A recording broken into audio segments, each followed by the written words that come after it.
You know, I wasn't really sure how to start this video off, so I'll just say it like this. I saw something that genuinely made me sad the other day. Game Informer, one of the most legendary gaming media publications, is closing its doors. 33 years of gaming news, reviews, details, and awesome covers, and it all just comes to an abrupt end without any warning. GameStop did this, and to give you a sense of how cruel they did this, they didn't even allow their workers to back up their own stuff. I mean, all of those articles and covers that have to be preserved now from a bunch of people who didn't even work at Game Informer. Because if you actually go to the website, it's just a landing for a AI generated statement. Yeah, you heard me correctly. They used an AI generated statement as a farewell goodbye on their website. It says, "Thank you for being a part of our epic quest and may your own gaming adventures never end," which honestly sounds really stupid. I mean, who would I knew it was AI the second they had epic quest. There's no way they would write that. No human would. And they also didn't allow the employees to make their own statement, but somebody actually took the liberty of doing it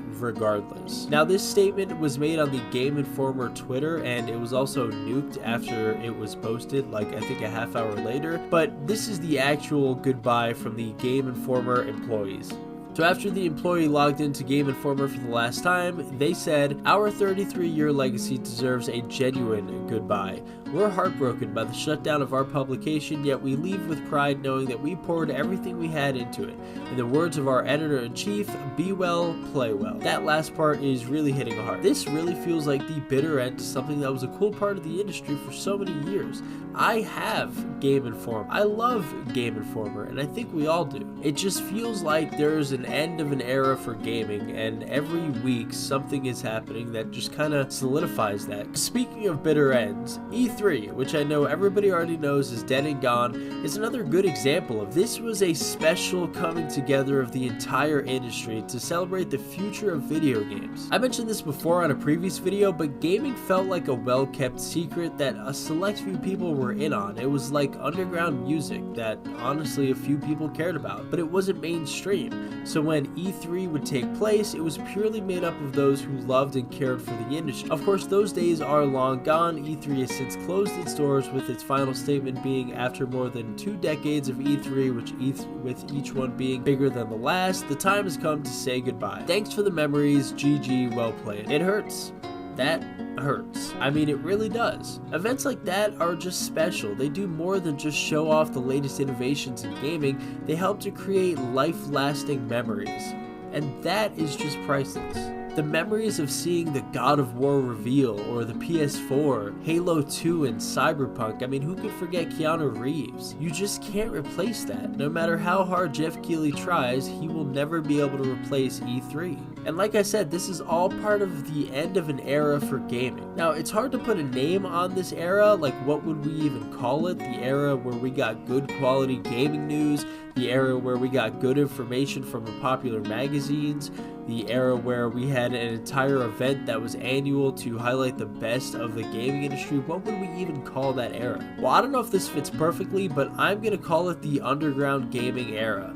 Look, gaming was just so niche, like I said. I mean, yes, there were instances where games sold a bazillion copies, even back in the 80s and 90s. But that did not reflect the core audience and market for gaming accurately. It was still niche, even if the occasional title would blow up. I said it before, gaming was like a secret. A select few number of people were in on it, and that really does hold weight.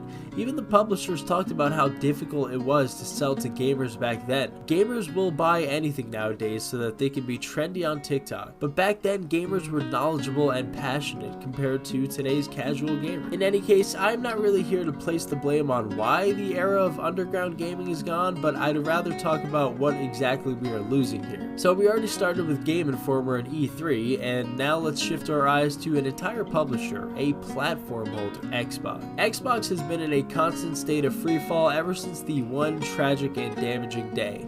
The day the brand stood still. This day was how the end began for Xbox. Don Mattrick unveiled the Xbox One, and that was it. I won't bore you with the details of what happened because you all know, if you're watching this video, you know all too well what happened with Xbox. But after Doomsday, they really never recovered. I mean, they would end up selling less and less consoles over the years and into the next generation. And even today, Xbox sales are in a perpetual state of being thrown off the Flying Dutchman ship. Xbox used to also have a prestige of high quality games like Gears of War and Halo, but now they're known for some of the literal worst titles ever to come out, like ever. And then there's Game Pass, which, don't get me wrong, is an awesome service that gives you a low-cost entry into Xbox's first-party lineup with some select third-party titles. Well, I guess I can't really say low-cost because they've doubled the price after all of their acquisitions, and now it's $20 a month just to subscribe. What used to be a low-cost entry service is now a premium. Oh my god, $20 a month is insane. Look, Xbox, it's just not the same anymore, and the days of the 360 are truly gone. And I know that because recently the 360 store shut down, and it left many fans heartbroken. Not because everybody was using the store often, but because we know that we can't go back. It was another reminder that an era had ended right before our very eyes, and Xbox can't go back and we can't go back,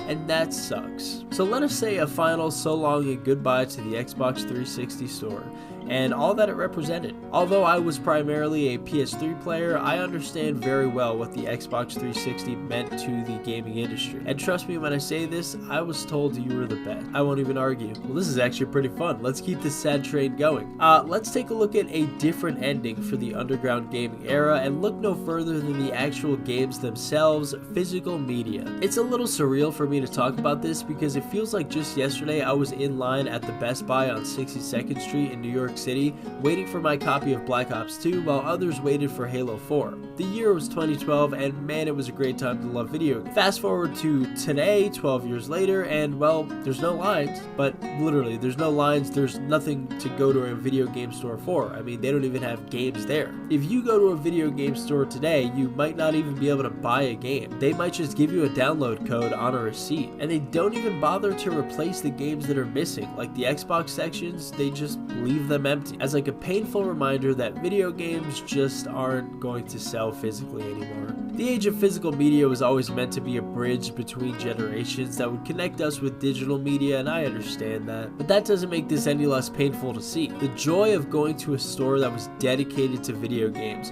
seeing like-minded people chat about what build they would make on the latest NBA 2K, or why they think Battlefield is better than Call of Duty, was fresh air for my soul. But those days are long gone. Physical games just don't sell anymore. Best Buy is preparing to end its sale of DVD and Blu-rays in 2024, and trust me, video games are not far behind that. In fact, there was a tweet from one of the more reliable popular gaming analysts, Matt Piscatella, saying that video games will almost be totally gone physically in 2028. You may think that's outlandish, but think about it. The Xbox Series S and PS5 digital exist. This is the first generation where we've had a digital option for a console. Many video game stores or retailers that sold games are closing sections up and they're not replacing them. And the next console generation, it's hard to believe, but it's on the horizon. Xbox is set to release sometime in 2026, and PS5 can't be long after that. Those consoles could completely be discless, and I wouldn't be surprised. And with each major release of a game, we actually have to hope that we get a physical version for that game. Like Hi-Fi Rush.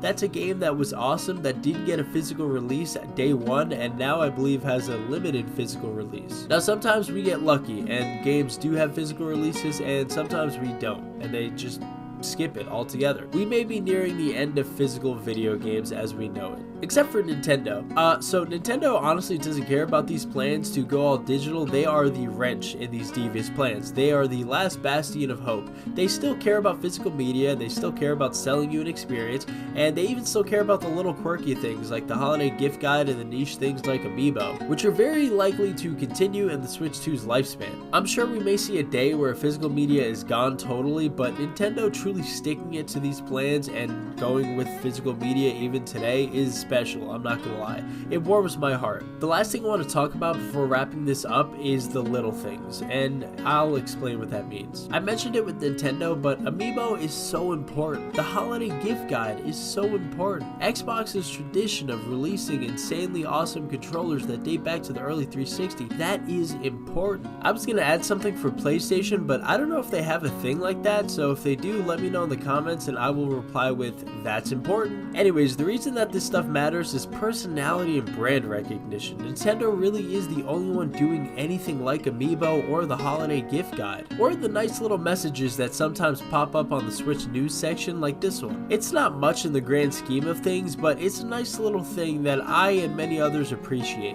Yes, they are after my money, this is capitalism, yada yada, I get it, but it doesn't have to be so vicious and unpleasant. Seeing these companies actually get weird, get fun, and take the time to cater towards their audience, it's cool. It's why Xbox, for all of the bad that it's become, still does those insanely cool controllers, because it's who they are. And I love them for that, even if they're not the same Xbox that I once knew. Also, who could forget the commercials they used to do? I mean, really, Xbox is genuinely meant to be a weird brand, and I love that. There's also Sega, who's doing the Sonic Symphony showcasing the franchise's best music. They do a Sonic Cafe pop-up shop. I mean, we need more of that from every publisher and platform holder. It just helps to give their brand life and fun. So to all the publishers and platforms that are keeping whatever weird little niche tradition going, please keep on keeping on. That seems like a decent place to conclude this video. These are just my thoughts on the end of the underground gaming era, but let me know what you all think. Does this make sense to you? And if you enjoyed it, please drop a like and subscribe if you haven't already. Thanks for checking out this video. Hope to see you all in the next one, but until then,